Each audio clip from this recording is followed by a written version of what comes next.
Bueno, perfecto. Empezamos a grabar entonces. Eh, un comentario, ya las notas en PDF las voy a subir, háganme algo. Si me olvido, me mandan un mensaje y me hacen acordar. Tengo un montón de mensajes sin leer en EVA. No es que lo haga a propósito, sino es que anduve con mil cosas y no he leído ni los mensajes que me mandaron. Yo creo que son mensajes del parcial, o de las notas del parcial, no sé. Tengo que leerlos todavía. Discúlpenme si no he contestado porque no los he leído. Vi que están ahí acumulados. Los voy a mutear a todos. El que quiera hablar se desmutea. Una cosita que yo les avisé, bueno, que les llegó el mensaje de WhatsApp seguramente. El parcial va a ser con material. Eso significa que pueden usar Wolfram Alpha, que pueden hacer cualquier software online que les permita calcular derivadas, no sé, lo que quieran, con libros, con las clases, las pueden ver, etc. Lo que sí, bueno, está el código de ética de cada uno trabaja solo y es responsable de su accionar, de su propio parcial. ¿El truco dónde está? El truco está en que, bueno, hay que pensar, no va a haber trampas, no, va a ser el mismo formato que antes. El truco es lo siguiente, yo no les voy a poner que calculen la derivada de x cuadrado por seno de x, no les vamos a poner eso, yo digo, ni Juliana ni yo, sino que hay que idear formas de ponerles, bueno, funciones, que aparezcan funciones, o pedirles tales propiedades a partir de ciertos datos sobre las funciones, etc. Pero me refiero a que quédense tranquilos, que no tienen que memorizar ningún teorema, no tienen que memorizar nada. ¿Sí? Eso es lo importante. Yo cuando era estudiante, todos los exámenes que yo rendí, cuando hice la licenciatura en física y cuando hice el doctorado, eran con material. Es más, muchos exámenes me daban una lista de problemas, entregalo, te los doy el viernes. Bueno, ese material en esa época no tenía computadora personal, pero me los daban un viernes y yo iba el lunes a la facultad y los llevaba resueltos. Así era. Así que sí, no, pues o sea, ojo, no se descuiden, estudien. Hay que estudiar, ese es el punto número uno. Hay que estudiar. Pero digo, no hay que memorizar nada. Y no vamos a tomar demostraciones de cosas complejas. No queremos que nos manden un archivo de 10 hojas con demostraciones, pues sí es con material. Si se pide probar tal condición, háganla de una manera sencilla, usando propiedades que conozcan. ¿Sí? Bueno, insisto, bueno, la exoneración es una etapa más de la evaluación. Si se exonera, se exonera, y si no se exonera, hay exámenes. Pero la idea no es que les vaya mal, ni confundirlos, ni marearlos, ni tomarles cosas tramposas. Es cuestión de que sepan razonar, de que sepan manipular las cosas. Pero lo bueno es que no tienen que memorizar ninguna demostración, nada, a eso me refiero. ¿Sí? Yo tengo esa duda, profe. Sí. ¿Sabría decir qué tan complicado es un examen que nosotros nunca hemos visto? Un examen es como un parcial, nada más que en lugar de estar dividido en dos partes, digamos, el primer parcial era de la primera parte, el segundo parcial será de la segunda parte. En lugar de tomarse eso en dos cosas seguidas, se toma todo en una misma prueba. Pero no es más complicado al Entonces contrario, podría decir que, como es más general, podría ser más sencillo, entre comillas. no, es del mismo nivel. O sea, tienen que saberlo, tienen que concentrar más conocimiento en una prueba, porque es un conocimiento que involucra las dos mitades del curso. Pero no, por lo menos los cursos que yo he estado, un examen es como sumen dos parciales de exoneración, pongan, bueno, que no sean un examen de 6 horas, digo, pero seleccionen algunos problemas del primer parcial, algunos problemas del segundo parcial, y algo así va a ser el examen, para que tengan una idea, no digo que vayamos a hacer eso. ¿Sí? De todas maneras, les vamos a poner un ejemplo, va a haber ejemplos de parciales anteriores, supongo. No sé eso, Nahuel, ¿cuántas horas para los parciales? No sé, yo estudiaba mucho, yo soy de los que estudiaba bastante, pero no sé qué decir. Prueben a hacer los, prueben a hacer los ejercicios del práctico, prueben a hacer, sobre todo entender cómo funciona. No es necesario que hagan 10.000 ejercicios de integrales, pero sí entender cómo se hacen, cómo son las técnicas de integración que todavía no las hemos visto. ¿Estamos? Profe, ¿el parcial va a durar 3 horas también? O sea, ¿vamos a estar 3 horas? Probablemente sea, todavía no está definido eso, pero probablemente sea el mismo formato en tiempo que el primer. Mejor. Cuanto más tiempo, mejor. Sí, sí, la idea, yo sé que cuanto más tiempo mejor. La idea es que, como tienen que entrar en etapas, Horas, en igual. 4 horas se tiene que liquidar todo. Tampoco podemos poner un parcial que dure 5 horas, a eso me refiero. Porque el mismo día está Me calculado. pones 5 horas para hacer el parcial, estoy 5 horas haciéndolo, revisando todo. No es para tanto. No es para tanto. Profe, ¿saben algún cuestionario o algo como el de la otra vez o no sale? Creo que no, porque la idea de la otra vez era chequear cómo funcionaba el sistema y que ustedes vieran cómo iba a ser el parcial. Pero por ahora no hablé con Juliana de eso. Igual la Porque responsable es Juliana, pero más allá de los puntos estuvo bueno para bueno, practicar para un poco. practicar, sí. Lo que pasa es que estamos medio apretados de tiempo, ya veremos cómo andamos con eso, porque con las clases estamos medio apretados. No quiero decir que, no quiero decir que lo que venga sea muy complicado y nada, simplemente es que hay mucha cosa por dar y practicar, etcétera, así que no sé si nos va a dar el tiempo. Sí, el tema de las preguntas va a ser, la modalidad va a ser algunos verdaderos falsos, otros múltiple opción, otros completar, y va a ser el mismo formato que el anterior. Suele ser parciales viejos. Sí, hagan parciales viejos. Lo que pasa es que como ahora se virtualizó todo, ya no existe lo que había antes, que eran listas de parciales del semestre pasado, no sé, como de todo virtual, no sé. Pero no se preocupen, que vamos a dar clase de consulta, vamos a hacer bueno, si tengan dudas, responder las dudas de Neva, etc. No se asusten, no se asusten. Santiago, ¿qué recomiendo? Yo recomiendo ver las clases y estudiar y hacer ejercicios. Hacer muchos ejercicios. Porque con los ejercicios, bueno, el teórico saberlo, porque digamos, el teórico es fundamental saberlo para poder resolver los ejercicios. Pero practicar, o sea, no es más que eso. Es practicar y hacer ejercicio y hacer parciales. No vamos a sacar ninguna cosa rara. No se asusten, ¿sí? Tranquilo. Insisto, si no exoneran, están en la etapa de exámenes y punto. Digo, no es nada grave no exonerar. No es una obligación exonerar, quiero decir. Voy a empezar, la clase de hoy, miren, les aseguro que van a ser más dibujitos que otra cosa y un par de demostraciones bien sencillas, así que espero que esté más entretenida que la clase pasada. Vamos a hacer un par de comentarios que yo no había hecho, había quedado medio en el aire. Clase 30, eso. Fíjense, supongamos que yo tengo una función f definida de una región de intervalo I en R, ¿no? De I en R. Clase 30. Estoy mareado, ¿qué dije yo? Puse clase 21 acá. Bueno, supongamos que yo tengo que la función f sea derivable. Entonces, si es derivable, yo puedo calcular la función f'. ¿Sí? Estoy suponiendo acá que f es derivable, por supuesto, ¿no? Si f es derivable.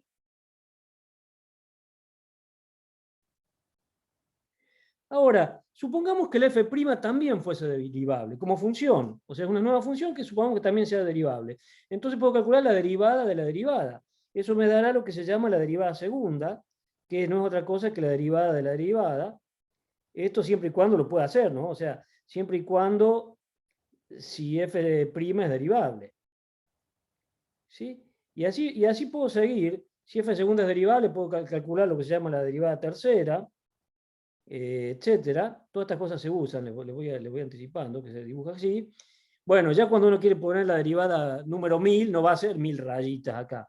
Entonces, cuando uno quiere poner la derivada número 1000, lo que uno hace, a esto lo denota la derivada enésima de la función, la denota así, con un supraíndice que tiene el n entre paréntesis, que me dice cuántas veces estoy derivando, ¿no? Esto sería la derivada enésima. Esto es lo que se llama la derivada enésima. Y para que eso tenga sentido, la derivada de orden n o derivada de enésima. Para que eso tenga sentido, la función tiene que ser suficientemente suave, lo que se dice una función suave o regular, en el sentido de que no tiene que tener puntas, ese tipo de cosas. ¿Se acuerdan que, por ejemplo, la función valor absoluto de x tiene una punta en cero, entonces no es derivable? Pues si una función suave, y tan suave que si yo la derivada a su vez es suave, y si yo vuelvo a derivar la derivada segunda es suave, etc., yo la puedo derivar tantas veces como quiera o como pueda. Este tipo de cosas van a ser útiles más adelante cuando aproximemos funciones por polinomios en la última parte del curso, que es lo que se llaman los desarrollos de Taylor, que usan las derivadas de órdenes superiores. Pero también son útiles para otras cosas que veremos ahora, a continuación. Antes que nada, les quiero hablar un poquito sobre la notación. La notación clásica sobre las derivadas. O sea, nosotros estamos usando esta notación, que es la notación del cálculo 1, pero la cosa se va a complicar un poquito en cálculo 2 cuando tengan que trabajar con varias variables, ¿no? Entonces, cálculo 2 trabaja con varias variables, entonces tienen que decir si derivo con respecto a una variable, o si derivo con respecto a la otra, o si derivo con respecto a una primero y después a la otra. Eso me da la idea de derivadas parciales, tema que nosotros no vamos a tocar, pero para ahí es mejor usar otra notación y dejar explícitamente claro con respecto a qué variable estamos derivando. Entonces, la notación típica que se usa en estos casos, esta notación de físicos, notación de Leibniz, la derivada, como vimos, se suele denotar así. Acá estamos trabajando con una variable, ¿sí? Derivada de f con respecto a x. La derivada segunda, si es que existe, si es una función suave, es no otra cosa que la derivada con respecto a x de a sobre de la derivada, o sea, de la derivada de f con respecto a x. Y esto se suele denotar, para para simplificar esta notación, esto se puede poner así: derivada segunda. El 2 ahí arriba quiere decir derivada segunda, no quiere decir d al cuadrado. Derivada segunda de f con respecto a x dos veces, y acá de nuevo, lo que estoy poniendo abajo no es con respecto a x al cuadrado, sino que es una notación. Esto es derivada segunda, quiere decir que es derivada segunda de la función f con respecto a la variable x dos veces. ¿Sí? Eso es lo que quiero decir ahí. Y en general uno va a tener la derivada enésima, la notación que se suele usar también es derivada enésima de f con respecto a x n veces. Esto es notación. Insisto, es una notación que usan los físicos. Yo soy físico, no tengo por qué renegar de esta notación, aunque resulte más cómoda en el curso esta notación de f', f2', etc. Pero después, cuando vean cálculo en varias variables, se usan notaciones análogas a esta, que me dejan claro con respecto a qué variable estoy derivando. Pero eso lo verán ustedes más adelante. El punto es el siguiente, es que las derivadas de orden superior no son un capricho de cálculo 1, sino que aparecen naturalmente en muchísimos problemas de física, de matemática, y tienen importancia por sí solas. Ya veremos. Por ejemplo, sin ir más lejos, si vamos a la física, ¿no? Segunda ley de Newton, me dice que fuerza es igual a masa por aceleración. Segunda ley de Newton. Entonces, quienes han visto mecánica newtoniana o física en el colegio saben lo que es esa ley. ¿Sí? Le aplico una fuerza y la masa m adquiere cierta aceleración. De tal manera que la fuerza es proporcional a la aceleración. ¿Sí? Eso incluso es una ecuación vectorial. Acá estamos pensando en una sola variable. ¿Sí? Pero ahora, ¿qué es la aceleración? Bueno, si la posición es x de t, la posición de una partícula, x de t es la posición de la masa m de una partícula, digamos. Posición de una partícula en el tiempo t. Qué fea que me está saliendo la letra. Bueno, ¿qué es la velocidad? La velocidad no es otra cosa que la derivada de la posición con respecto al tiempo. O sea, la velocidad es x', o si quieren usar esta notación, derivada con respecto a t de x, evaluar un tiempo t. O sea, lo que yo estoy haciendo cuando estoy poniendo esta notación es, estoy diciendo, estoy derivando la función x con respecto a t y la estoy evaluando en el punto t. Eso me da la velocidad en el punto t. Y análogamente, esta es la velocidad en el tiempo t. Y análogamente, la aceleración no es otra cosa que la derivada de la velocidad. ¿Sí? Entonces, la aceleración es cómo cambia la velocidad en función del tiempo. O sea, la aceleración en el tiempo t no es otra cosa que la derivada de la velocidad con respecto al tiempo en el tiempo t, acá me equivoqué, y como a su vez la velocidad es una derivada de la posición con respecto al tiempo, esto es la derivada segunda de la posición con respecto al tiempo dos veces en el tiempo t. O sea que toda vez que en física uno tenga una fuerza, eso significa que aparece una aceleración, y una aceleración es una derivada segunda. Entonces, la mayoría de las ecuaciones de la física relacionan derivadas. Por eso es importante estudiar derivadas segundas, derivadas de orden superior, etc. Pero además, también en matemática tiene su importancia, como ya veremos, a esto va esta introducción, porque en matemática las derivadas de orden superior me permiten, las derivadas y las derivadas de orden superior en funciones suaves me permiten saber cuándo una función alcanza un máximo, en qué puntos alcanza un máximo, un mínimo, etcétera, etcétera. Que es el tema de esta clase y de la clase del viernes. Y después ya la clase que viene iremos directamente al teorema fundamental de cálculo y a reglas de integración. Y la otra terminamos con Taylor. Y ya se termina el curso, ya estamos barranca abajo. Entonces, vamos a hacer un ejemplo, ya que estamos hablando de física. Recuerden, siempre que uno hable de derivadas de orden alto, está hablando de funciones que se comportan relativamente suaves en un entorno de un punto. La derivación, o sea, la derivación es una propiedad local. O sea, estas derivadas segundas yo las podría estar analizando en un punto en particular, en un entorno de un punto, quiero decir. ¿Sí? Pero preciso que en ese entorno la función sea lo suficientemente suave para que la derivada la pueda derivar, y que la derivada a su vez la pueda derivar de nuevo, y que la derivada segunda la pueda derivar de nuevo, etc. Funciones suaves, eso es lo que se precisa. Esas cosas tienen un nombre bien definido, que ya verán más adelante en cálculo 2. Vamos a hacer un ejemplo, un ejemplito, lindo, para repasar un poco, para que vean la utilidad de la ¿Me puedes derivación. subir 5 segundos? Por favor. Y ahí, Ahí, gracias. problema del coyote y el correcaminos. Vamos a hacer un problema Listo, práctico. gracias. De nada, allá abajo. Problema del coyote y del correcamino. ¿Se acuerdan que el coyote suele agarrar detrás de las piedras una gomera, no sé cómo se llama acá, una onda, agarra una piedra enorme, la tira para arriba y le cae arriba la piedra? ¿Sí? La marca Acme, etc. Entonces, a modo de ejemplo de cómo se usan estas cosas, ejercicio o ejemplo, ¿no? Yo tengo el coyote parado por acá, tiene una especie de cañoncito ahí. Acá voy a dibujar el coyote, a ver cómo sale, cómo sería el coyote. Sería una cosa así, con orejas largas, flaco, con una mecha en la mano, y bueno, y la cola del coyote, ¿no? Yo no sé. Vamos a hacer el coyote, y que acá se le ocurrió meter una especie de masa, una piedra, una masa M, y con un mecanismo la tira para arriba, ¿sí? Esperando que pase el correcaminos y le caiga encima. Entonces, ¿qué tenemos en este problema práctico? Tenemos, para que vean cómo aparecen las derivadas, voy a usar un color rojo.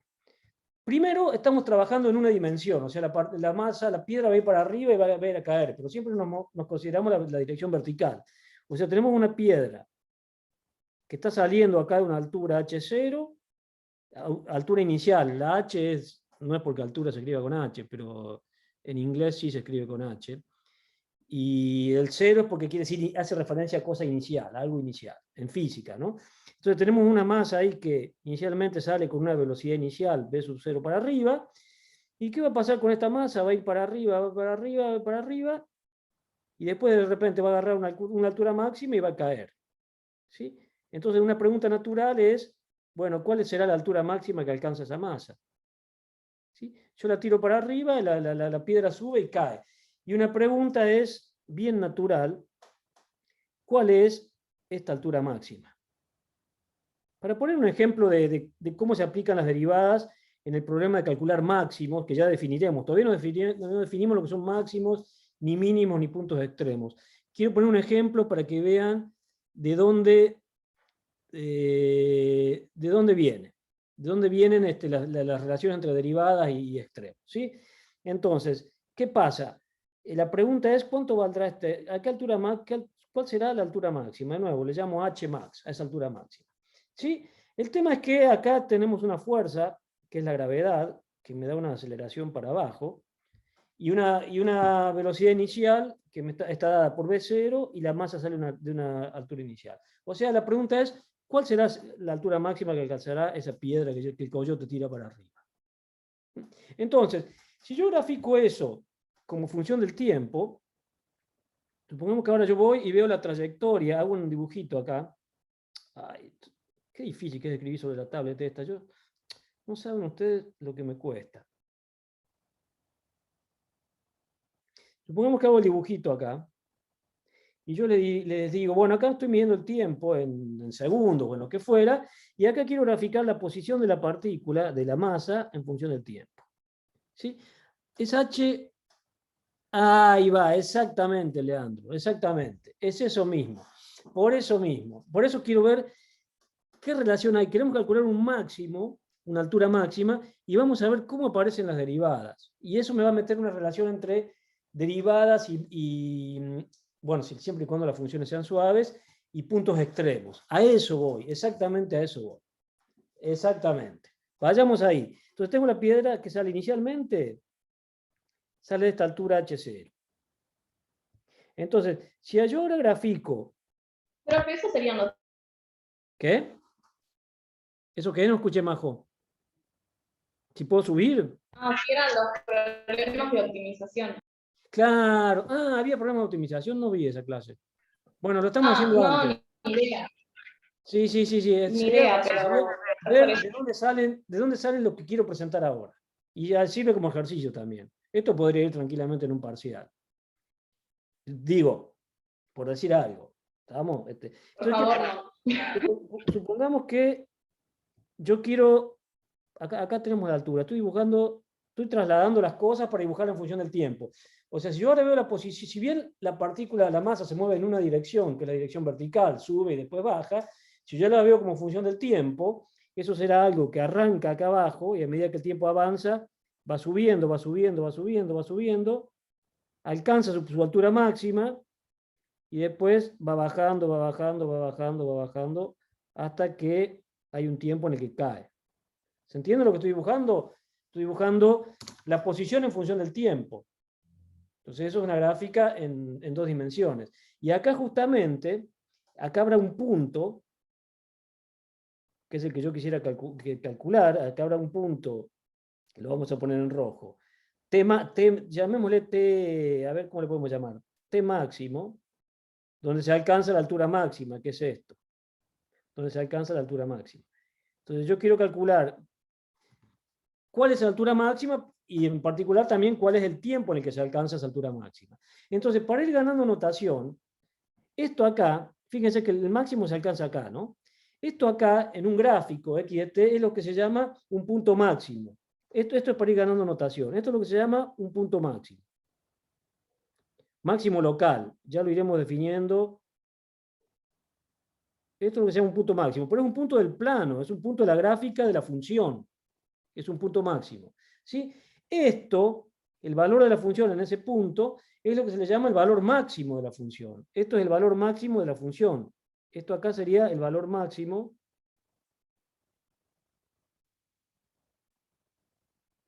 de la función de x de t. ¿Cuál es el valor máximo que alcanza en este problema particular? Y esto acá, el Tmax, sería el punto donde se alcanza el máximo. Esto es lo que se llama el maximizador, o el punto donde la función alcanza el máximo. ¿Sí? Entonces tenemos 3 maximizador. Tenemos 3 ingredientes. Uno, el punto máximo, que es un punto de la gráfica de la función como función de su argumento, ¿no? De la posición como función del tiempo. Eso es un punto máximo. H máximo es el valor máximo de la función. Y el valor máximo se alcanza en este T máximo, que es el maximizador. ¿Estamos? Entonces, si yo lo escribiera en rigor, ahí tengo el punto máximo, es un punto del plano que tiene como su primera entrada el tiempo donde se alcanza el máximo y como segunda entrada la altura máxima. ¿Sí? Y uno dice que la función agarra el punto máximo, alcanza su punto máximo acá, y que ese punto máximo es este. Es H máximo. ¿Estamos? Ahora, si yo lo quisiera calcular, ya que estamos con el ejemplo del coyote, calculémoslo. ¿Sí? Acá hay un punto importante. Las trayectorias, esto yo no voy a hablar de física ahora, pero ustedes saben que la trayectoria de una partícula de masa m, que arranca de una altura inicial h0, con velocidad inicial para arriba, y tiene una fuerza para abajo constante, que es la fuerza de la gravedad, entonces ustedes saben que, sabemos, digamos, esto no es parte del curso, ¿no? La posición como función del tiempo es, hay una fuerza para abajo que me da me da la fuerza de la gravedad, la constante gravitatoria esa, que es la aceleración de la gravedad, t cuadrado más velocidad inicial por el tiempo, más la posición inicial. Esa es la ecuación que describe la parábola que yo les dibujé acá. Justamente esta es la ecuación, esto es física, digamos, esta es la ecuación que cumple que la aceleración es la fuerza gravitatoria dividido la masa.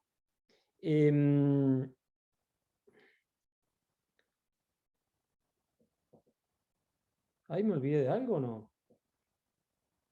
Perdón. Esta es la ecuación de una partícula que se mueve. Me estoy olvidando de algo ahí, me parece. No, porque la aceleración está explícitamente puesta ahí. ¿Estamos? Estamos. Tengo menos un medio la aceleración t cuadrado. Si yo derivo esta posición con respecto al tiempo 2 veces, me va a dar la aceleración, que es menos g. Esa es justamente la aceleración de la partícula. ¿Estamos? La velocidad inicial en t igual a 0 es v0, y la altura inicial, o sea, si evalúo todo esto en t igual a 0, me va a dar h0. Esa es una ecuación que cumple que si la evalúo en 0 me da la altura inicial, si calculo su derivada y la evalúo en 0 me da la velocidad inicial, y si derivo 2 veces me da la aceleración, que es menos g. Esto acá es la aceleración. ¿Estamos? Entonces, esa es la parábola que yo tengo ahí. Entonces, fíjense lo que pasa. Vamos a hacer un dibujito. Exactamente. Ahí están, ya todos ya saben lo que voy a hacer. Ya no sé más qué color usar. Pero fíjense lo que pasa acá. Si yo voy a la gráfica de la función, de este lado, recuerden que la derivada tiene que ver con la recta tangente a la curva, ¿no? Entonces, fíjense, de este lado la derivada es positiva, pero se va haciendo cada vez más chiquita porque la pendiente, recuerden que la derivada es la pendiente de la recta tangente. Entonces, la pendiente se va haciendo cada vez más chiquita hasta que de repente, ven, en el punto justo ese, en el punto en cuestión, la pendiente es 0. O sea, eso quiere decir que en el punto donde tengo el máximo, la derivada se anula. Y después, para este otro lado, la derivada es un poquito, cambia de signo, empieza a decrecer. Es negativa la pendiente, es más negativa, etc. O sea, la condición que me define este punto en términos de derivada es que la derivada de x con respecto a t en ese punto, en el t máximo, es 0. Porque ya vamos a hacerlo, a todo esto que yo estoy haciendo gráficamente, ya lo vamos a hacer analíticamente con cuidado. Pero la idea entonces es que el punto está caracterizado de la siguiente manera. O sea, la tangente a la gráfica. Notar que la recta tangente a la gráfica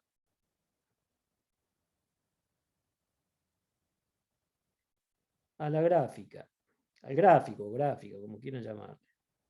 En el punto que me interesa, en el punto del plano, ¿no? Ese punto del plano tiene dos coordenadas. La primera coordenada, que es el maximizador, el tiempo donde se alcanza el máximo, y la segunda coordenada, que es la altura máxima. La recta tangente a la gráfica en ese punto tiene pendiente 0.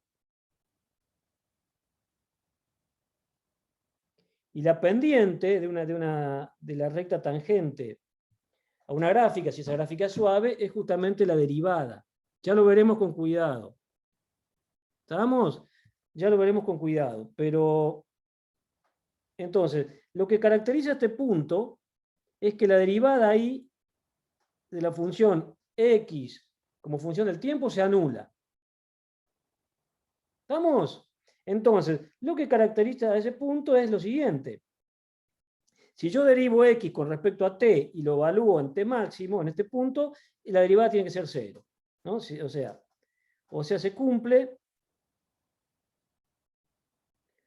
lo siguiente, que x' en t máximo es igual a 0. La derivada, si yo la evalúo en t máximo, la pendiente es 0. Y la derivada es la velocidad, o sea, está claro que en el máximo la velocidad es 0. La masa sube hasta que la velocidad es 0 y después se da vuelta y cae para el otro lado. Eso es lo que pasa. Entonces, esta ecuación me permite resolver en qué tiempo se alcanza el máximo, y después, si yo sé en qué tiempo se alcanza el máximo, voy a esta otra ecuación y calculo cuál es el valor de la altura en ese tiempo máximo, que es la altura máxima. Y eso es todo lo que tengo que hacer. ¿Sí? Entonces, fíjense. Fíjense por otra parte lo siguiente. Esta es la ecuación que caracteriza en este caso, al tiempo donde se alcanza el máximo. Pero a mí me interesa la altura máxima. ¿Sí? Ya lo vamos a resolver. Fíjense qué pasa con la derivada segunda. Si yo graficara acá la gráfica, para la derivada segunda, tendría que graficar qué pasa con la derivada como función del tiempo. Si yo hiciera no la posición con respecto al tiempo, sino la derivada con respecto al tiempo. ¿Qué pasa ahí? Bueno, lo que yo les hacía, las liñitas estas en azul, la derivada primero es positiva, se va haciendo cada vez más chica y toma el valor 0, o sea, es positiva, se va haciendo cada vez más chica y toma el valor 0, el valor 0 lo toma en t máximo, y después se va haciendo negativa y cada vez más grande negativamente, que es que cuando estoy de este otro lado. O sea, después se hace negativa. O sea que si yo derivo la derivada segunda es una recta decreciente, o sea, perdón, la derivada primera es una recta decreciente. O sea, eso me dice que la derivada segunda en el punto máximo, acá, si yo hiciera la derivada segunda y la evaluara en el punto máximo, esa derivada segunda, que sería ahora la pendiente de esta nueva recta, no de esta nueva recta, de esta nueva función, sería la pendiente de la derivada. ¿Eso qué es? ¿Positivo o negativo en el punto en cuestión? Negativo. Es negativo, exactamente. Entonces, esto, o sea, entienden, no confundir la gráfica parabólica, que es la posición en función del tiempo, con la gráfica esta que hice acá abajo, que es la velocidad en función del tiempo, la pendiente. La pendiente es positiva, pero se va haciendo cada vez más chiquita, se hace 0 en el tiempo t máximo, y después se da vuelta para el otro lado. Entonces eso me dice que si yo derivo esta nueva función, la velocidad, su derivada segunda evaluada en el punto maximizador es negativo. O sea, eso es típicamente lo que pasa, aunque no es lo que pasa siempre, es que si yo quiero calcular un máximo, si yo veo que la derivada en ese punto se anula y que la derivada segunda es negativa, eso corresponde a un máximo. Ya lo veremos. Y análogamente, si veo que una función derivable suave, la derivada en un punto es 0 y su derivada segunda es positiva, eso corresponde a un mínimo. ¿Bien? Pero bueno, ya veremos que hay una fauna mucho más variada que eso. Hay puntos donde la derivada se anula, la derivada segunda también, entonces hay que ver derivadas de orden superiores.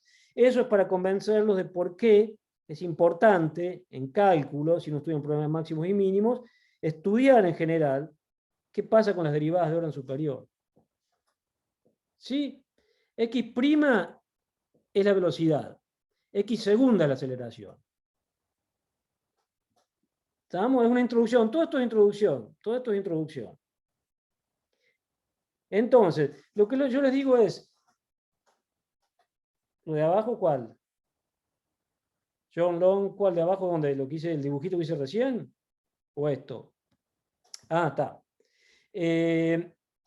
Esto acá lo vamos a poner un ratito. Lo que yo estoy diciendo es que lo que caracteriza al tiempo de sacarse el máximo es que la derivada en ese tiempo es 0. Y en base a eso lo vamos a calcular. Y si yo tengo el tiempo donde se alcanza el máximo, meto el tiempo ese acá, en esta ecuación, y saco la altura máxima. ¿Estamos? Y bueno, si quiero ver de paso por qué es un máximo, tendría que ver su derivada segunda. Si su derivada segunda acá evidentemente es negativa, porque la derivada segunda de esto es menos g. O sea, corresponde efectivamente a un máximo. ¿Estamos? La derivada segunda ahí es menos g. Bueno, es la aceleración. Entonces hagamos las cuentas, a ver qué me da. Para calcular, yo tengo x como función de t ahí. Calculemos su derivada. X' de t, vamos a volver al color negro. X' de t, ¿cuánto vale? A esta altura derivar una parábola es trivial, ¿no? Tengo la derivada de esta parte que me baja un 2, entonces se me va a simplificar con los 2 de abajo, me va a quedar menos g por t, el primer sumando. Estoy calculando la derivada en un punto genérico, ¿no? Después, esta segunda parte, como derivo con respecto al tiempo t, me va a quedar la velocidad inicial, v0. Y finalmente, la última parte es una constante, si la derivo con respecto al tiempo me da 0. ¿Está? O sea que la derivada de la función x de t es efectivamente esto. Por eso les decía yo recién que la derivada segunda es menos g, es la aceleración, que es menos g, tengo una aceleración para abajo, la aceleración gravitatoria. ¿Estamos? Entonces, Esto es igual a 0. Yo tengo que resolver esto igual a 0 para calcular al t máximo. El t máximo cumple que si yo evalúo, que el t lo pongo acá, tengo 0. Eso es igual a 0 si solo si, esto es fácil de resolver, g por t es igual a b0. O lo que es lo mismo, si solo si t, igual que es el t máximo que estamos hablando, el t máximo es la solución de x' igual a 0, ¿no? El maximizador, es b0 sobre g. Este es el valor del tiempo t en el cual se alcanza el máximo. b0 es la velocidad inicial, g es la aceleración de la gravedad. ¿Sí? Ese es exactamente el puntito acá, t máximo. Yo ahora lo que quiero calcular es esto, es h máximo. O sea, quiero calcular cuánto vale la función posición si yo la evalúo en t máximo. Entonces, con esto,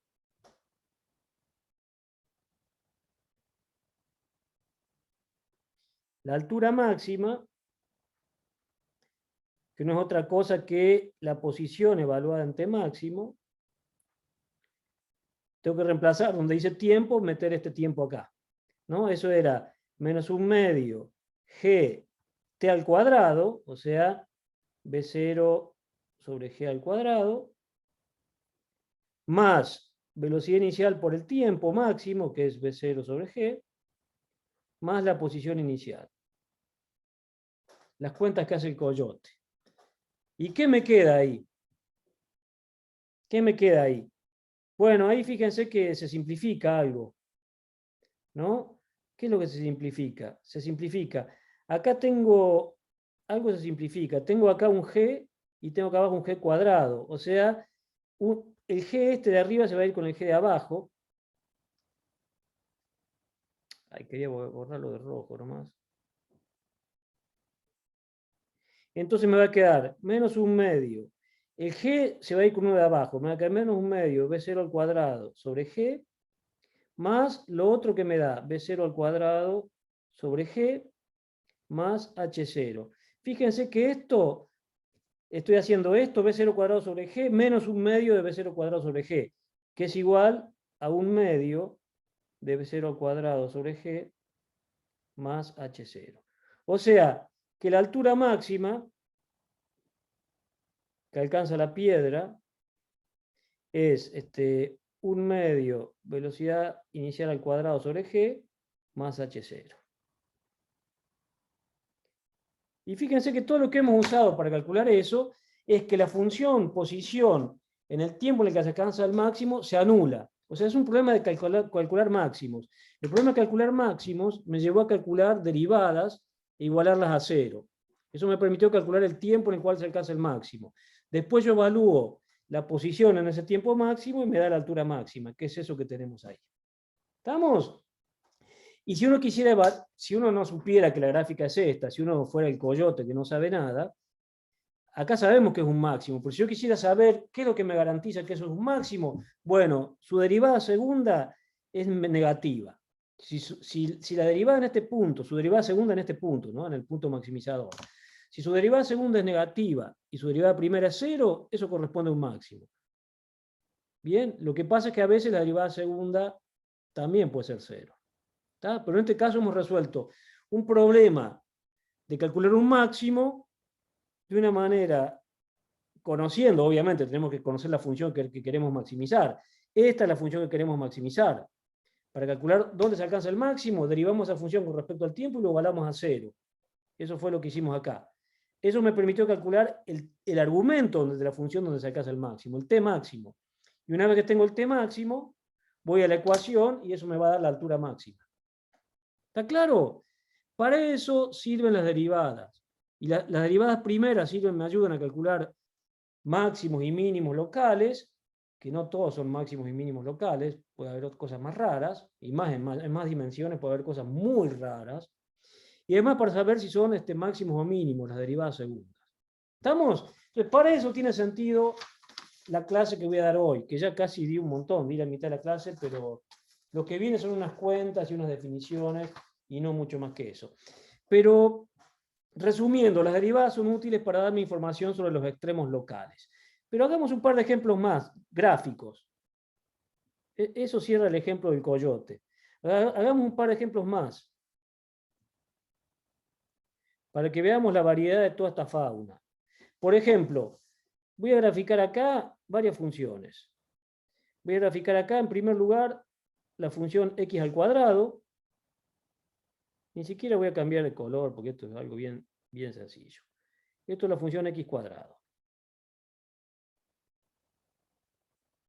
La parábola. Vamos a graficar acá la función x a la cuarta. Para que vean la variedad de cosas que pasan. ¿Se acuerdan que la función x a la cuarta es una parábola chanchada acá abajo, ¿no? Pero derivable en todo punto. Ahí me salió medio mal dibujado, pero esta es la función f de x es igual a x a la cuarta. Vamos a graficar por acá la función, bueno, podría haberla dibujado hecho mejor, la función menos x al cuadrado, o sea, la parábola anterior le cambio el signo. O sea, esta f de x es menos x al cuadrado. Vamos a graficar acá y las vamos a analizar una por una. Otra función que es x al cubo. La función x al cubo, ustedes saben que es una cosa que tiene pendiente 0 ahí y después sigue creciendo. Esta es la función x al cubo. Y vamos a dibujar una última función para que vean la variedad de la fauna esta, como lo decía recién, que es la función valor absoluto de x. Que es una función que hace así. Bueno, analicemos qué características tienen todas estas funciones. Por ejemplo, la primera función, ¿dónde se alcanza? ¿Qué pasa en 0? ¿Qué pasa acá en 0? Las vamos a ver todas en el origen. En 0 pasa que tengo un mínimo. Tengo un mínimo. ¿Estamos? Entonces, esto acá, el 0 es un punto mínimo. Esto acá es un punto mínimo. La función está suave. Entonces, ¿qué pasa con su derivada segunda? Y con su derivada primera y su derivada segunda. Veamos la derivada primera, f' de x. Ustedes saben a esta altura que esto es 2x. Y veamos su derivada segunda, que es 2. Entonces, ¿qué pasa acá? Pasa que, efectivamente, si estamos evaluando la derivada primera y la evaluamos en 0, me queda 2 por 0, me queda 0. O sea que este punto está caracterizado por la condición de que la derivada en ese punto vale 0. Lo mismo que pasaba recién con lo del coyote.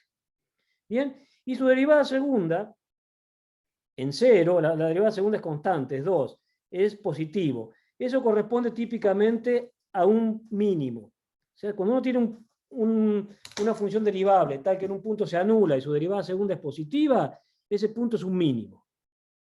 Bien. ¿Qué pasa en esta otra? Que es parecida, solamente le cambié el signo. Acá en 0 pasa algo, como la di vuelta, ese 0 va a ser un punto máximo. Esto acá va a ser un punto máximo.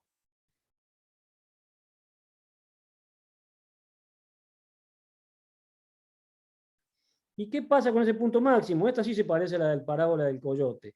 Ahí la derivada f', hay un menos, o sea, es menos 2x, y la derivada segunda es menos 2.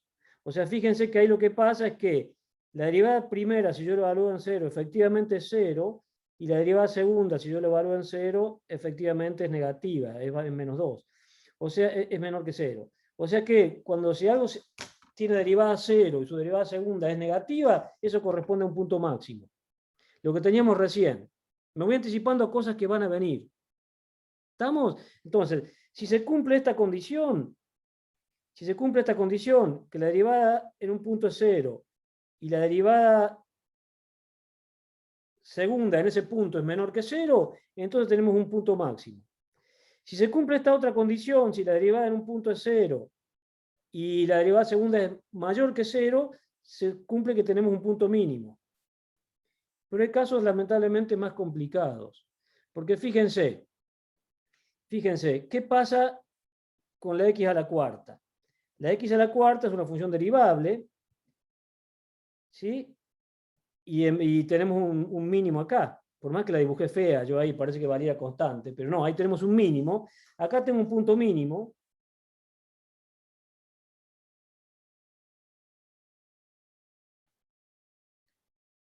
Y efectivamente, claro, tiene que ver con la concavidad positiva y negativa. Pero todavía no hablamos, la concavidad tiene que ver con la derivada segunda. Punto mínimo. Pero fíjense acá qué pasa. Acá si yo calculo f' de x es igual a 4x al cubo, y yo calculo la derivada segunda, que es el 3 me baja de ahí, es 12x al cuadrado, y las evalúo en 0, esto implica que ya no sé más dónde escribir. F' en 0 es igual a 0, pero también su derivada segunda en 0 es igual a 0. O sea, ahí, cuando nos pasa una cosa como esa, si la derivada primera es 0 y su derivada segunda es 0, ahí, si bien acá sabemos que es un mínimo, tenemos que estudiar derivadas de orden, sabemos que es un mínimo por la gráfica. Tenemos que estudiar derivadas de orden superior para saber si corresponde a un mínimo, a un máximo o a otra cosa. Porque imagínense que yo hubiera graficado menos x a la cuarta. Entonces ese menos x a la cuarta tendría un máximo en el punto 0 y su derivada se anularía y su derivada segunda también. Entonces, ¿cómo diferencio una de otra? El caso x a la cuarta de menos x a la cuarta. Bueno, tengo que estudiar derivadas de orden superior. Y ahí vienen justamente las derivadas de orden superior que me permiten caracterizar cómo se comporta la función en un entorno de cero. Si corresponde a un máximo, un mínimo, etc. O sea que acá, la reglita que veía recién, que me decía, si la derivada es 0 y la derivada segunda es negativa, es un mínimo, acá no la puedo usar porque la derivada segunda es 0. Y pasan cosas peores todavía. ¿Qué pasa con la función f de x al cubo? La que tengo dibujada acá. Este punto, acá la función se anula. Fíjense que f' de x es igual a 3x al cuadrado y f segunda de x, bueno, sea lo que sea. Bueno, quedémonos con la derivada primera. F' de x igual a 3x cuadrado. Fíjense que en 0, f' en 0 es 0. O sea, fíjense que acá tenemos una función que se anula en un punto y sin embargo esto no es ni un máximo ni un mínimo. ¿Estamos? ¿Por qué no es ni un máximo ni un mínimo? Es lo que se llama un punto de inflexión. Por un lado, se comporta, si yo solamente viera esta partecita acá, se comporta como un máximo. Pero si yo viera esta partecita acá, se comporta como un mínimo. O sea, es un punto donde cambia la concavidad, digámoslo así. Pasa de tener una forma cóncava a una forma convexa, una cosa por el estilo. Esto, que no es ni máximo ni mínimo, es lo que se llama punto de inflexión. Y esos puntos de inflexión hay que tener cuidado. ¿A qué voy con todo esto? ¿A qué voy? ¿A qué inflexión? ¿A qué voy? Que no se trata de derivar igualar a 0 y decir tengo un máximo, tengo un mínimo. No, puedo derivar igualar a 0 y tener algo como eso, que es un punto de inflexión. Entonces, guarda, lo que quiero decir con todo esto es que si la derivada primera se anula y la derivada segunda es estrictamente positiva, es un mínimo. El primer ejemplo. El ejemplo de abajo, menos x al cuadrado. Si la derivada primera es 0 y la derivada segunda es estrictamente menos que 0, tengo un máximo. Eso ya lo veremos. Me voy anticipando lo que viene. Ahora, pueden pasar cosas más complejas, como por ejemplo con x a la cuarta, que tengo un mínimo y sin embargo la derivada primera se anula, pero la derivada segunda también se anula. Entonces yo no puedo diferenciar con la derivada segunda y la derivada primera la función x a la cuarta de menos x a la cuarta. Tengo que derivar más veces y obtener alguna información de otra manera. Y es más, tengo situaciones más complejas en donde la derivada se anula y sin embargo no tengo ni un máximo ni un mínimo, como es esta x al cubo que tengo un punto de inflexión. Y es más todavía, el último ejemplo, ¿para qué me sirve? Para mostrar que la idea de máximos y mínimos no tiene que ver con derivabilidad. Esta función tiene un mínimo acá, ¿sí? Esta tiene un punto mínimo, pero no es derivable. Pero no es derivable. Ojo, no es derivable. O sea, efectivamente, no es derivable en ese punto. Ojo con eso, entonces. Para problemas de máximos y mínimos, para problemas de optimización, o sea, optimizar es encontrar qué cosa maximiza tal función o la minimiza, etc. Tengo que preguntarme varias cosas. Primero, si es una función diferenciable o no. Si no es diferenciable, ahí, bueno, la maquinaria de derivabilidad se me cae abajo, como por ejemplo en esta función. Tendré que arreglármela de otra manera para probar cómo se encuentran los máximos y los mínimos. Segundo, si la función es derivable, bueno, ahí tengo el argumento de usar las derivadas primeras para igualarlas a cero, para ver dónde son los puntos, digamos, los candidatos a mínimos y máximos. Pero guarda, que se anule, que sea cero, no significa necesariamente que sea un mínimo o un máximo, puede ser un punto de inflexión. Para eso tengo que ver las derivadas de orden superior, etcétera, etcétera, etcétera. ¿Se entiende? Si no es derivable, bueno, ¿cómo se hace? Fuerza bruta. Fuerza bruta. Por ejemplo, vos sabés que en el ejemplo del valor absoluto, vos sabés que el valor absoluto de x, por definición, es mayor o igual que 0. Y además yo sé que el valor absoluto de 0 es igual a 0. O sea que yo sé que el valor mínimo que se puede alcanzar ahí, no se puede alcanzar un valor menor que 0. Entonces, es fuerza bruta. Si no es derivable, hay que arreglársela como uno pueda. No vamos a tomar, bueno, ¿estamos? Las derivadas de orden superior son las derivadas tercera, pero ya veremos, no te anticipes, Gabriel, eso ya va a venir. Esto fue toda una introducción. Ni siquiera definimos todavía lo que eran los máximos y los mínimos locales, que es lo que vamos a hacer ahora. Todo esto fue una introducción para que vean la fauna y la importancia de todo lo que viene, y las diferentes posibilidades. O sea, los puntos, resumiendo. Ah, exactamente. Esa es otra cosa, lo que dice John Long. Cuando uno tiene, que ya también le voy a comentar, yo acá estoy trabajando con funciones globales, pero en general uno puede estar trabajando en un intervalo. Yo estoy trabajando con funciones definidas en todo R. Pero si uno trabaja en un intervalo que empieza en A y termina en B, también tiene que ver lo que pasa en los extremos. Porque también podría ser que los máximos se alcanzaran en los extremos donde la derivada no se anula. ¿Sí? En los extremos de los intervalos. ¿Sí? Imaginen la función recta, la identidad. F de x igual a x entre 0 y 1. El mínimo se alcanza en 0 y el máximo se alcanza en 1. Y ahí la función, la derivada no es 0, siempre es 1 la derivada de la función f de x igual a x. ¿Estamos? Entonces hay que investigar los puntos del interior, no es derivable, hay que ver los límites, los intervalos, etc. Pero todo eso lo veremos en la clase, ahora y en la clase del viernes. ¿Estamos? Entonces, fue un resumen, me gasté casi todo, más de la mitad de la clase en el resumen, pero creo que valió la pena. ¿Por qué? Porque hay que estudiar derivadas de órdenes altos para obtener información sobre eventuales máximos y mínimos. ¿Sí? Si yo tengo una función derivable, la derivo y veo que en un punto se anula, bueno, ese punto es un candidato a ser máximo o mínimo, pero no significa que sea un máximo o un mínimo, puede ser un punto de inflexión. Y para saber si es un máximo o un mínimo, tengo que ver las derivadas que siguen. Si la derivada segunda en ese punto es positiva, es un mínimo. Si es negativa, es un máximo.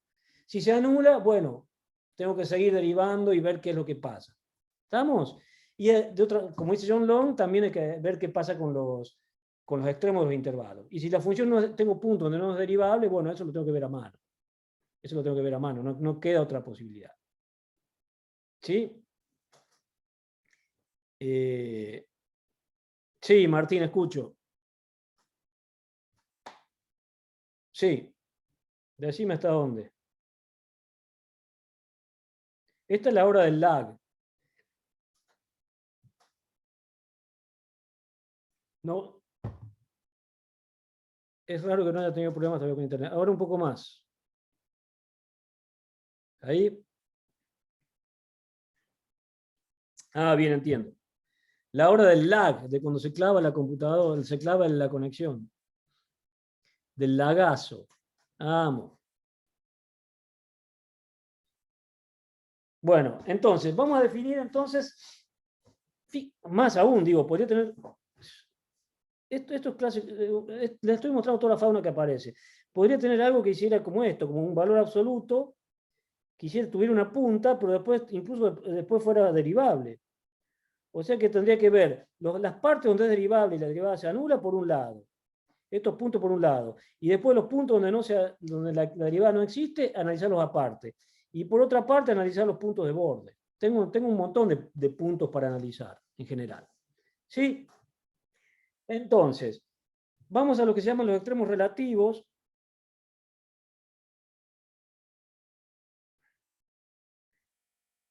Y su relación con las derivadas. De ahora en más vamos a suponer que las funciones son suaves. Cuando yo digo que son suaves, quiero decir que son derivable suficiente número de veces como para que las cosas funcionen, por lo menos en el interior de los intervalos. Entonces, vamos a dar la definición de lo que se llaman los máximos relativos. Extremos relativos o extremos locales es la misma cosa. ¿Sí? Entonces, a manera de definición, vamos a decir, yo tengo una f que está definida de un intervalo en los reales. Entonces digo que un punto de la gráfica es un punto que tiene dos coordenadas, ¿no? Recordemos siempre, tiene un punto x0 y el valor de la función x0, o sea, el argumento y la función aplicada al argumento en cuestión. Decimos que ese punto es un máximo relativo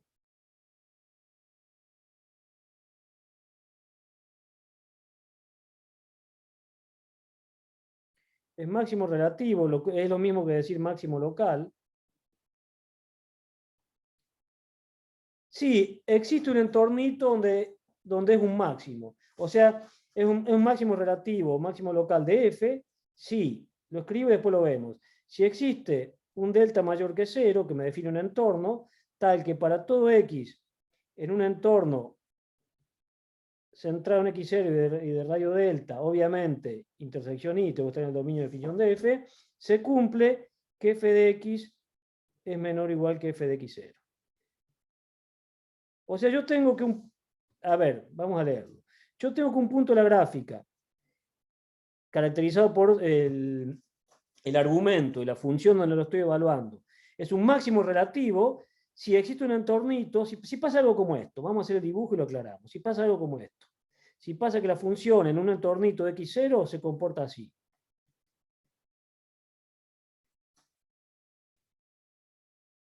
¿Estamos? O sea, yo acá tengo f de x0, ¿y qué pasa? Existe acá abajo un entornito de radio delta, el entornito tiene acá ancho delta, tal que la función en todo ese entornito, el valor de la función f en cualquier punto acá adentro es menor o igual que este valor, que f de x0. ¿Se entendió? Entonces, es un máximo relativo de f si existe un delta, un radio eso de seguridad, tal que para todo x en ese intervalito acá abajo, la función no supera f de x0. Por eso estamos hablando de entornos, por eso se habla de máximos relativos o de máximos locales. Estamos estudiando un entorno, a diferencia de Weierstrass, que estudiaba los máximos globales en todo el intervalo. ¿Sí? O sea, diferenciar máximos globales de máximos locales, que son en un entorno, máximos relativos. Y lo mismo para mínimo relativo. Un punto es un mínimo relativo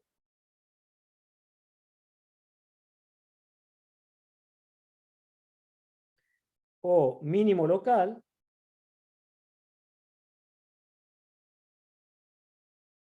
de f si pasa lo mismo, existe, o equivalente, si existe un delta mayor que 0, tal que para todo x en un entornito centrado en x0 y de radio delta, obviamente en el dominio de definición de f, se cumple que f de x es mayor o igual que f de x0.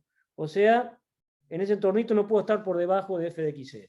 Si yo hago un dibujo, obviamente, no sé por qué uso tanto la palabra obviamente, se me ha pegado. Lo que pasa ahí es una cosa como esta. Acá tengo x0, acá obviamente tengo f de x0. Entonces lo que tenemos es un entornito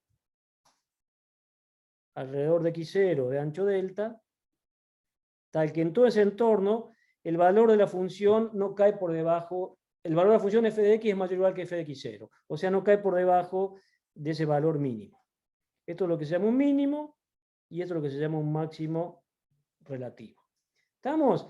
Como les decía recién, este f de x0 le vamos a llamar, o en física se le llama valor máximo de la función.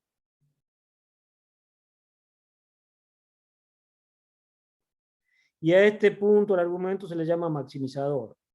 Eso es un maximizador. Esto viene de la física y de los problemas de optimización. En matemática no sé si se le llama así. Entonces acá f de x0 se le llamaría su valor mínimo, la función, y este x0 se le llamaría un minimizador.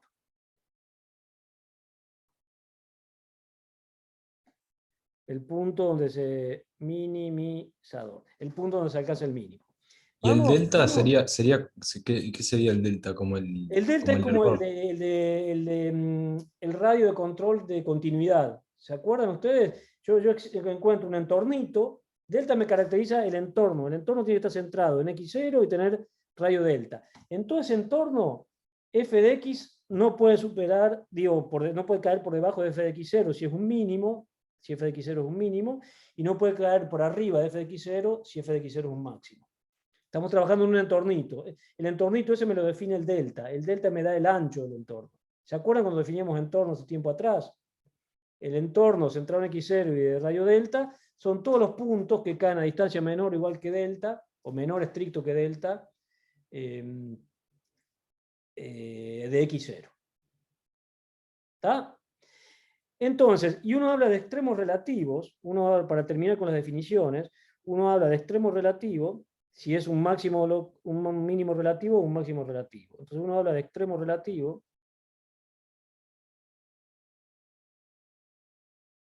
o lo que es lo mismo extremo local,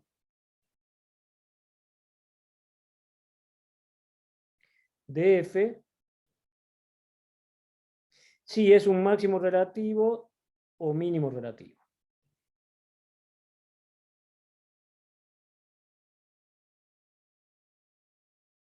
O mínimo relativo.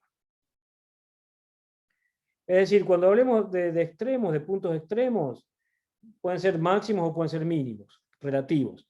¿Está? Ya tenemos definido lo que es un mínimo relativo y lo que es un máximo relativo. Y hasta acá no hemos tocado nada de derivabilidad. Esto vale en general. Acá no hemos hablado en ningún momento de derivabilidad. Esto vale, lo puedo aplicar para la función valor absoluto de x sin ningún problema. El punto es ver qué pasa. Nos estamos restringiendo a un entorno.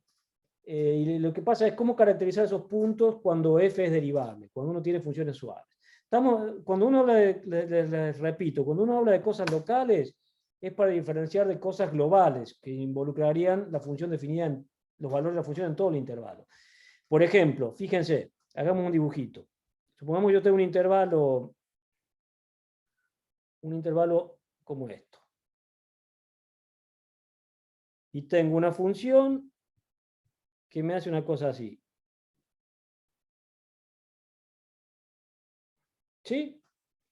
Yo les digo, bueno, ahí no se ve bien, pero este punto lo vamos a dibujar un poco. Bueno, está, sí se ve bien ahí.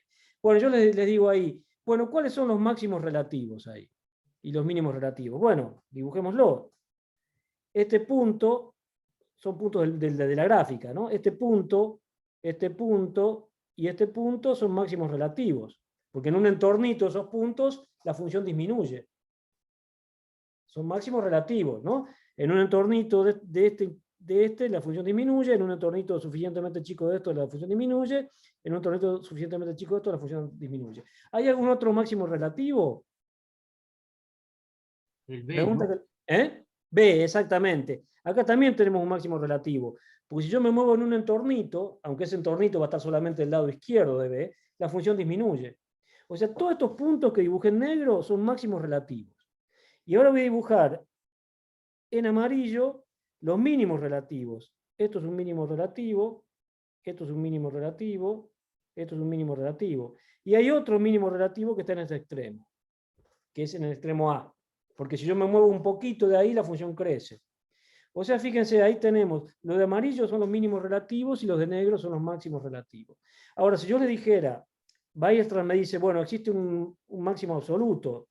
Bueno, por Weierstrass y un máximo y un mínimo absoluto. Yo sé además por Weierstrass que existe un máximo absoluto, que es este. Acá se alcanza el valor máximo absoluto. Y existe un mínimo absoluto, que es este, que es donde se alcanza el mínimo absoluto. Por eso, no confundir máximos y mínimos absolutos con máximos y mínimos locales o relativos. Los absolutos involucran todo el intervalo. Es qué valor, o qué valores, puede ser un valor, puede ser muchos, puede ser infinitos incluso. En qué valor se alcanza el mínimo en todo el intervalo y en qué valor se alcanza el máximo en todo el intervalo. Esos son los máximos y mínimos globales. Los otros, donde son maximizadores en un entorno, minimizadores en un entorno, se llaman máximos y mínimos relativos. ¿Estamos? Entonces, el punto es que, bueno, lo que dibujé con lo que lo que dibujé de amarillo, lo que dibujé de negro son los máximos relativos.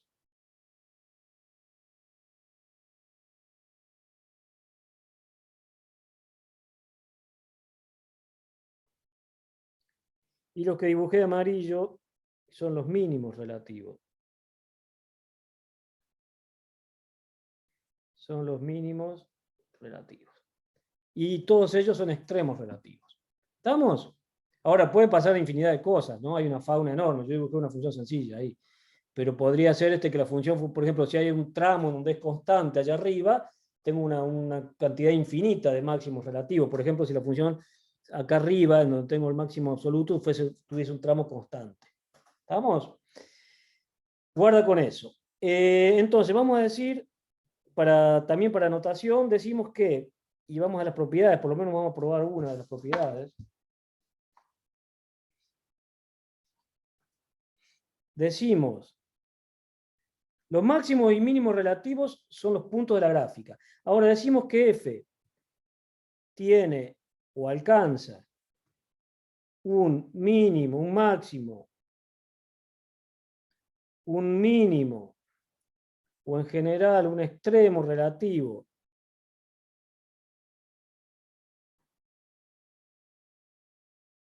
en el punto x0, si vale, si x0, f de x0 es un máximo. Ahí vino el lagazo. Ahí vino el lag. Lo vi. Mínimo extremo relativo. Era la hora del lag.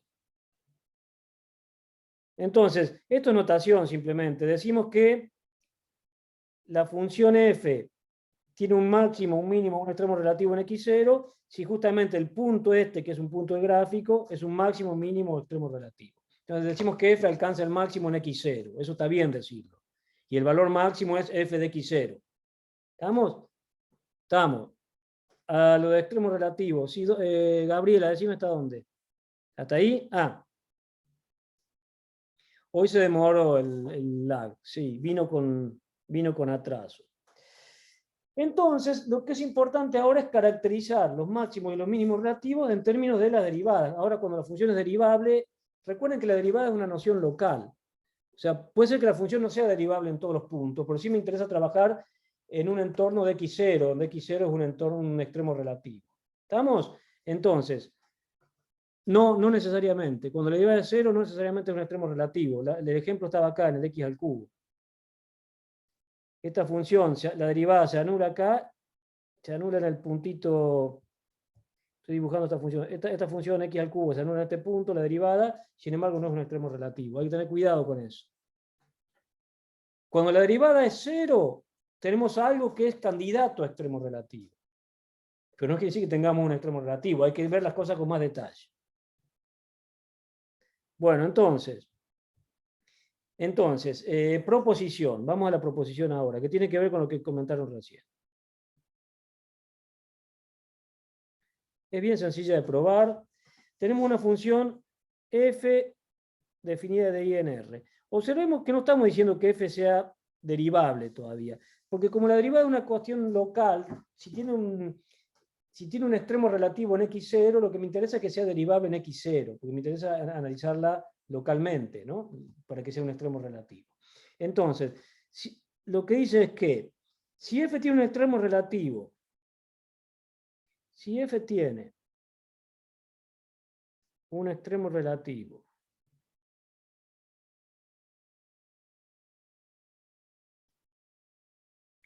en un punto x0 que esté en el interior del intervalo, ¿se acuerdan ustedes volviendo siglos atrás que el interior de un intervalo es todo lo que está en el intervalo excepto los bordes? ¿Sí? Así lo dibujamos, este es el interior del intervalo. Porque con los bordes, como vimos, puede haber problemas, ¿sí? La derivada puede no anularse en los bordes. Si f tiene un extremo relativo en el interior del intervalo, y si f es derivable, y si f es derivable en x0, entonces se cumple lo que les decía recién. Entonces, f' en x0 es igual a 0. ¿Estamos? Acá ya empiezan a cerrar las cosas. Si f tiene un extremo relativo, o sea, alcanza un máximo o un mínimo en un punto x0, ¿sí? Del interior, y si además f es derivable ahí, entonces necesariamente la derivada vale 0, que es lo que veíamos en los dibujitos que hice anteriormente. Por ejemplo, acá la derivada es 0, acá la derivada es 0, acá la derivada es 0, acá la derivada es 0, acá la derivada es 0, porque uno fue derivable.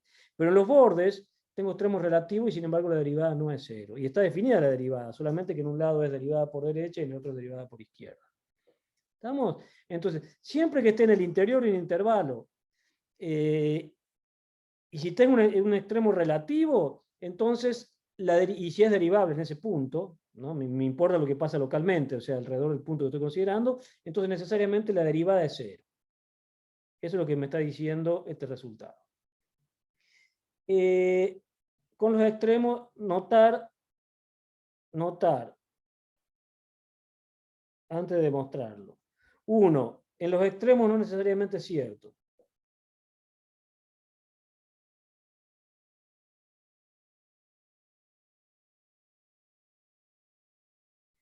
No se cumple. No se cumple en general. Cuando yo digo que algo no se cumple, estoy diciendo que no se cumple en general. En efecto, en el dibujito que hice recién, los extremos eran, este era un máximo relativo y este era un mínimo relativo, y sin embargo la derivada ahí, que existe, está bien definida la derivada, solamente que en un lado, como le decía, es por derecha y otro lado por izquierda, no se anula. O sea, en los extremos no vale. Y hay otra cosita que hay que tener cuidado, que es que la recíproca tampoco es cierto. Notar, 1, la recíproca no es cierto. Que la derivada en un punto sea 0 no significa que ese punto sea un extremo relativo. Y eso lo vimos recién con la función x al cubo. La recíproca no es cierto.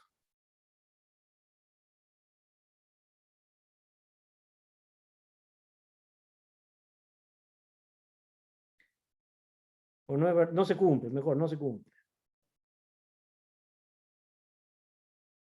Y también no se cumple en general, ¿no? Cuando digo no se cumple, no se cumple en general. Por ejemplo, la función f de x igual a x al cubo cumple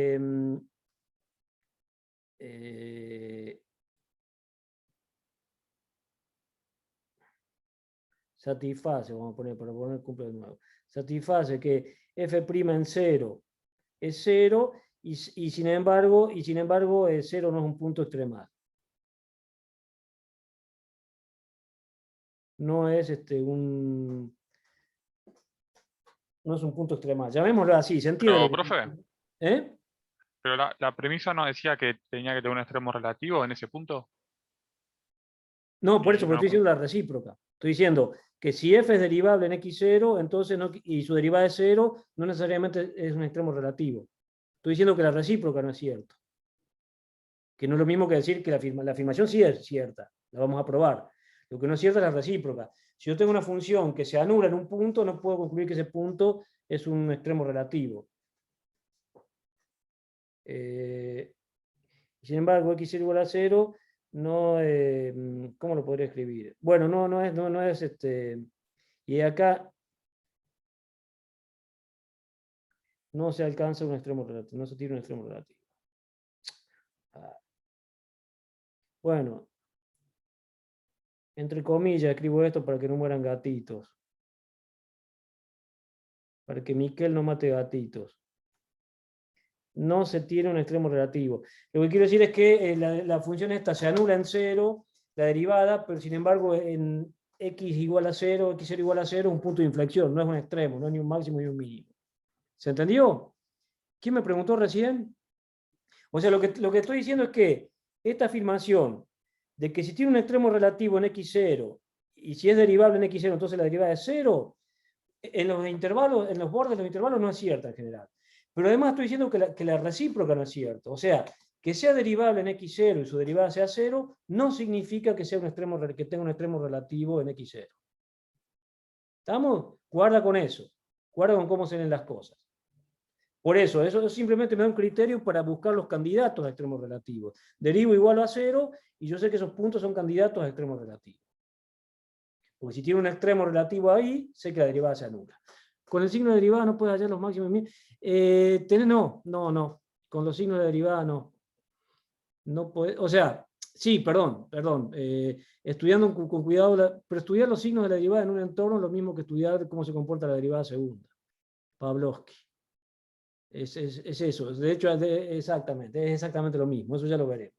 Por lo tanto, empecemos probando este resultado, que va a ser casi todo lo que vamos a hacer hoy. Es muy sencilla la demostración. Es muy sencilla la demostración. Pero guarda, ¿no? Leer las cosas de la manera correcta, ¿no? Guarda, lo que estoy afirmando es que si tengo un extremo relativo en un punto y la derivada se anula, perdón, si tengo un extremo relativo y la derivada existe, entonces necesariamente la derivada se anula. ¿No? Me da una primera idea de dónde buscar, si yo sé que una función es derivable, dónde buscar los extremos relativos. Buscarlos en los puntos donde la derivada se anula. Pero eso no me garantiza que sean extremos relativos. Después tengo que ver qué pasa. Podría ser puntos de inflexión, como con la x al cubo. Y tengo que ver si es un máximo, si es un mínimo, etcétera, etcétera. Pero la demostración, entonces. La demostración de la proposición. Vamos a considerar un extremo relativo. Es bien sencilla. Consideremos que en x0 es más confusa la notación que las ideas. Consideremos x0, f de x0 un máximo relativo. Obviamente, para mínimo también se cumple lo mismo, ¿no? Máximo relativo. Vamos a considerar un máximo. Obviamente lo mismo se cumple para mínimos relativos, es análogo. Eso se lo dejo como ejercicio.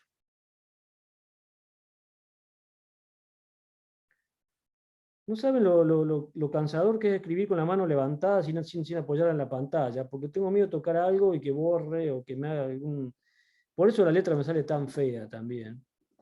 En el pizarrón no suelo tener la letra tan fea. Acá sí, tengo que escribir con la mano colgando. Lo mismo vale para mínimo relativo, ¿no?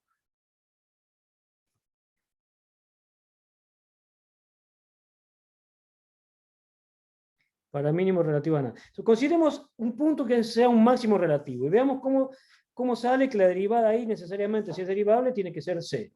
¿Estamos? Entonces, como es un máximo relativo, implica que existe un delta mayor que 0, tal que f de x es menor o igual que f de x0 para todo x en el entornito centrado en x0 y de radio delta. Y acá quiero hacer tendría que poner acá intersección y, ¿sí? Pero acá hay un truquito, como si se cumple para un delta, se cumple para deltas más chiquitos, yo podemos elegir tomar delta tan chico,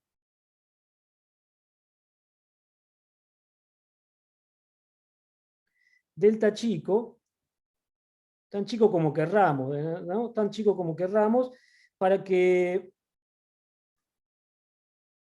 el entornito ese, x0 delta, esté contenido dentro de I. Y pregunta, ¿por qué podemos hacer eso? ¿Por qué podemos hacer eso? Porque yo tengo un punto, yo tengo un intervalo acá, se podemos hacer un intervalo cerrado, yo tengo un punto interior. Y si es un punto interior, puedo tomar un entornito acá que esté contenido en todo el intervalo. Pero por eso preciso que sea un punto interior, porque si fuera un punto de borde no sería cierto. Eso es, pues, esto vale, pues, x0 es un punto interior del intervalito, del intervalo i. Entonces quiere decir que en x0 tengo valores a la izquierda y a la derecha para los que están en el dominio de definición de f. ¿Estamos? Y estoy diciendo que justamente tengo un máximo local, tengo una cosa como esa. Acá tengo f de x0 y hay un entornito donde si yo me muevo dentro de ese entornito no puedo superar el valor f de x0. Y lo elijo suficientemente chico de tal manera que me garantice que estoy trabajando siempre dentro del intervalo en cuestión. Sí, recuerden que al delta, yo lo puedo, si se cumple para un delta, se cumple para todos los deltas más chicos. No, existe un delta mayor que 0.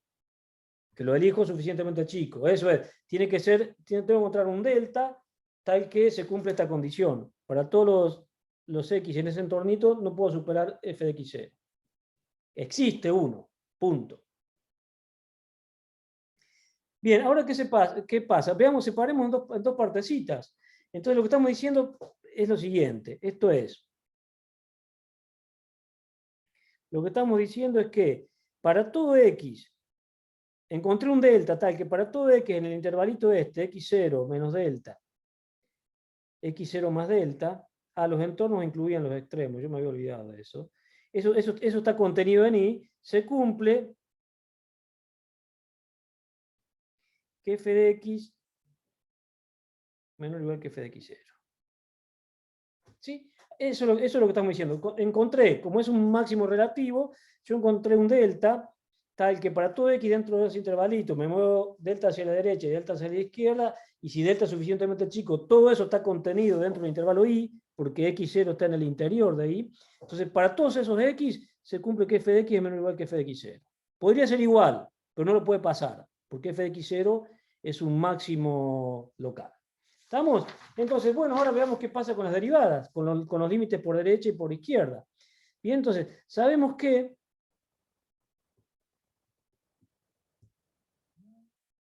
espérenme un segundito. Hola. Hola. Hola. Estoy esperando una llamada. Parezco un sketch de televisión, pero estoy esperando una llamada. Sabemos que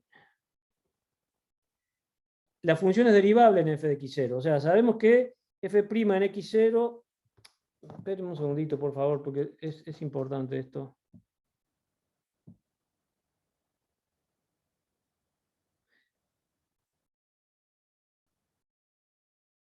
Bueno, sabemos que f' de x0 existe y es el límite cuando x tiende a x0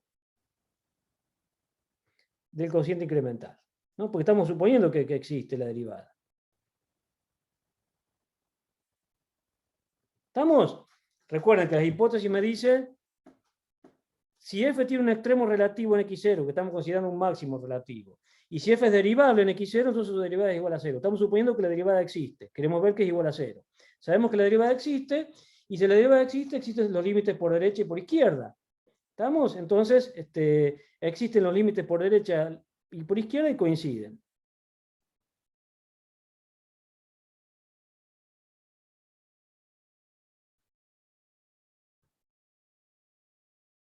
Límite de los cocientes incrementales, quiero decir, ¿no? Existe el límite por derecha e izquierda.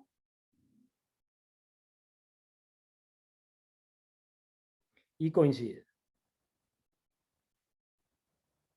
Bueno, entonces veamos lo que pasa por la derecha y lo que pasa por la izquierda. Veamos el cociente incremental. Veamos el cociente incremental. Y con esto vamos a ir terminando. Veamos el cociente incremental.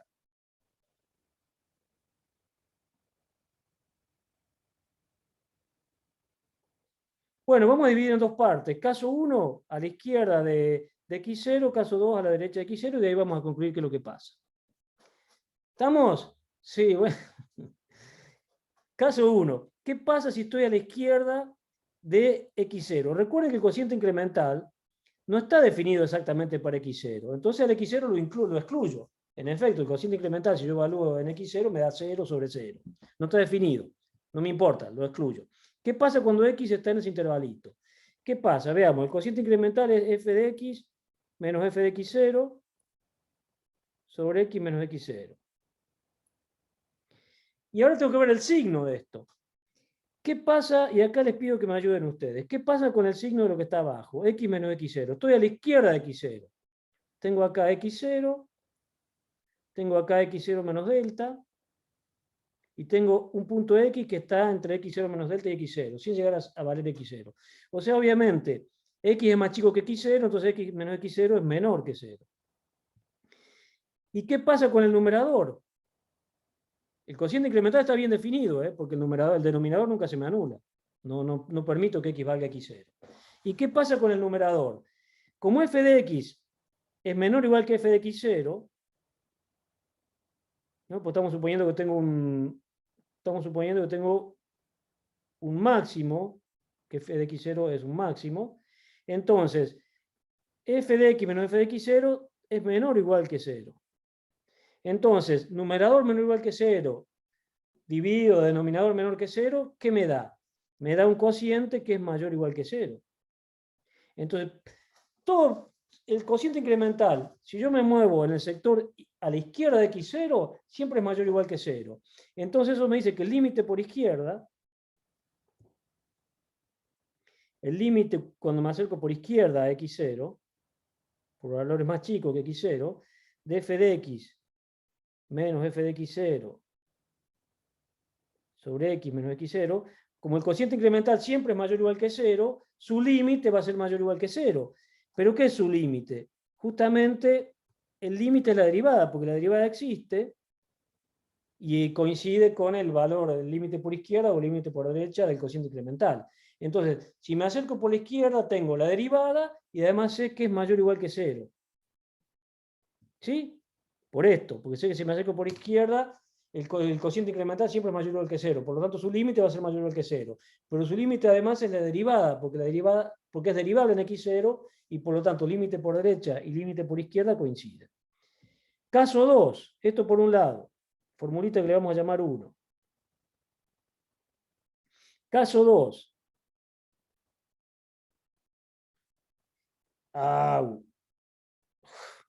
Dios. ¿Qué pasa cuando x está del otro lado del intervalo? De x0 a x0 más delta. Entonces ahora tengo, si hago un dibujito, tengo ahora x0 acá, x0 más delta acá, y estoy tomando un punto de x que está ahí. Entonces, ¿qué pasa ahora con el cociente incremental? Veámoslo de nuevo. El cociente incremental es f de x menos f de x0 sobre x menos x0. Ahora, ¿qué pasa con el numerador y el denominador? Con el denominador estoy con x mayor que x0, o sea, el denominador ahora es mayor que 0, porque x es mayor que x0, todos los x están a la derecha de x0. ¿Y con el denominador qué pasa? Bueno, f de x0 era un máximo, o sea que f de x0 es mayor o igual que f de x para todo x en ese entorno. O sea que en el denominador, igual que antes, sigue siendo menor o igual que 0. Entonces lo que tenemos ahora es menor o igual que 0 en el numerador, mayor que 0 en el denominador. Por lo tanto, esto me va a dar menor o igual que 0. ¿Sí? A diferencia del otro caso que me daba mayor o igual que 0, porque ahora cambia el signo del denominador. ¿Sí? Entonces, ¿esto qué me implica? Que el límite ahora por derecha, cuando x tiende a x0, va a ser menor o igual que 0. Esto implica entonces que el límite, cuando x tiende a x0 por derecha, del cociente incremental,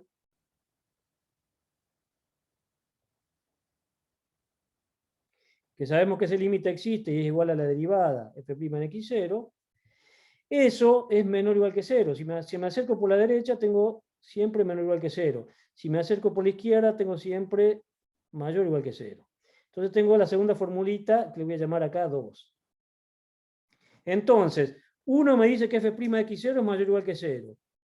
Y 2 me dice que f' en x0 es menor o igual que 0. Entonces, la única forma de que se cumplan esas dos condiciones al mismo tiempo es que f' de x0 sea igual a 0. Entonces, de 1 y 2, sacamos que f' en x0 necesariamente tiene que ser igual a 0. Entonces, esto termina de redondear la idea de la clase de hoy. O sea, si yo tengo un punto extremo, obviamente para minimizadores es lo mismo, solamente cambian, si me acerco por derecha cambia el signo y si me acerco por izquierda cambia el signo, con respecto a las formulitas 1 y 2, pero es lo mismo. ¿Sí? Entonces lo que vimos es que si yo tengo un extremo relativo en un punto en el interior del intervalo, si la función es derivable en x0, en particular si es derivable en todo y es derivable en x0, entonces necesariamente en ese punto la derivada se anula.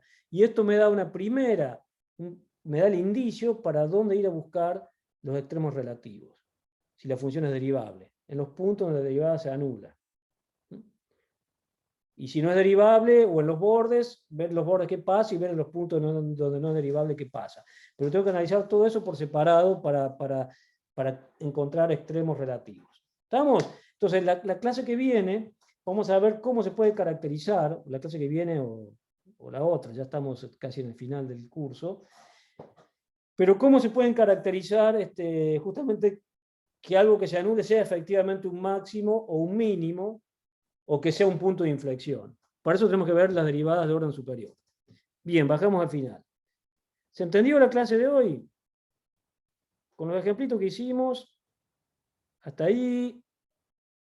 Con los ejemplitos que hicimos, ya tienen toda la receta para calcular máximos y mínimos. Ahora falta práctica. Pero ya saben, buscan en los puntos donde es derivable y la derivada se anula, esos son candidatos a máximos o mínimos, puede que lo sean, puede que no, buscan los extremos del intervalo, y si la función no es derivable, bueno, ven con cuidado los puntos donde no es derivable. No vamos a ser tan malos de meterle una función mezcla de, yo qué sé, cosas complicadísimas. Pero es lindo, son problemas de optimización, es encontrar máximos y mínimos. Ese problema existe todo el tiempo, todo el tiempo. Toda, digamos, la teoría de riesgo, la teoría de inversiones, es como hacer apuestas o invertir dinero de tal manera de minimizar el riesgo de pérdida, minimizar tal cosa, maximizar la ganancia, minimizar o maximizar tal cosa con restricciones, etcétera, etcétera. Esto es algo que ustedes como ingenieros, a esto lo van a usar toda su vida. Mentalidad, está. Si te llegó una llamada, sí, después les cuento, sí. No, que es... Bueno, está, perdí la llamada. Bueno, nos vemos entonces. Iba a dar un tema más, pero bueno, todo lo que viene tiene que ver con esto, por lo menos lo que viene en la clase del viernes. ¿Sí? Tiene que ver con todo esto. Es lindo esto, no me digan que no, ¿eh? Nos vemos entonces. Salud, gente. Chao, profe. Chao, nos vemos, hasta luego.